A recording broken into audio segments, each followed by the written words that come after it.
said, I think Saddam, but we'll get it press. We'll do that later. But, but there's a larger thing out there. No doubt, no doubt.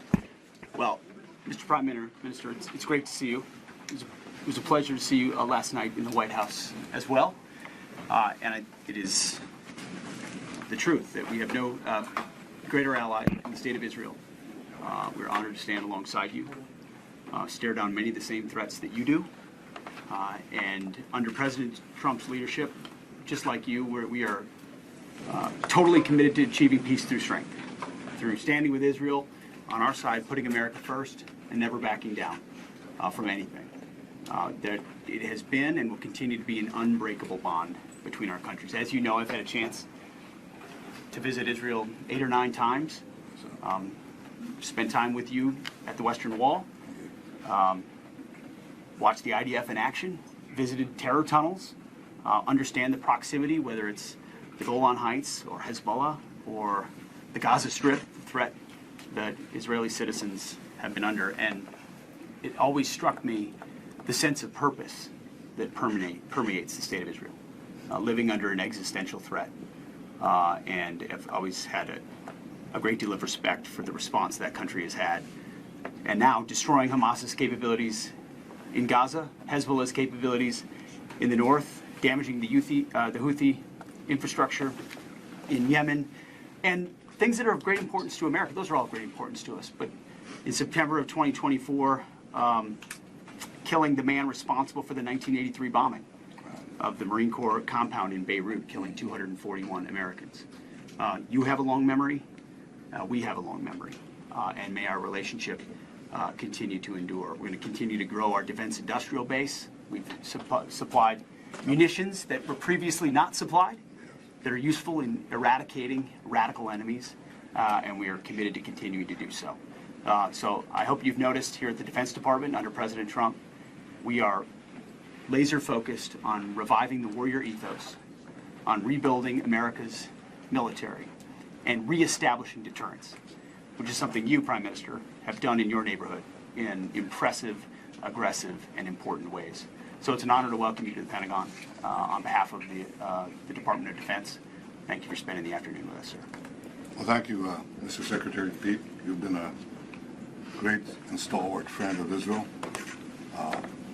And we see President Trump and the team that he's put together as extraordinary friends, extraordinary patriots of America, and therefore also champions of the American-Israel alliance.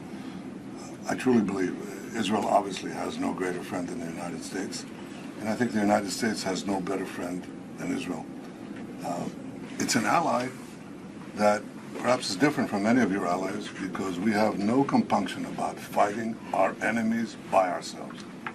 We're willing to shoulder the burden of our defense, but by confronting the forces of radicalism and terror and the forces that are anti-American at their core.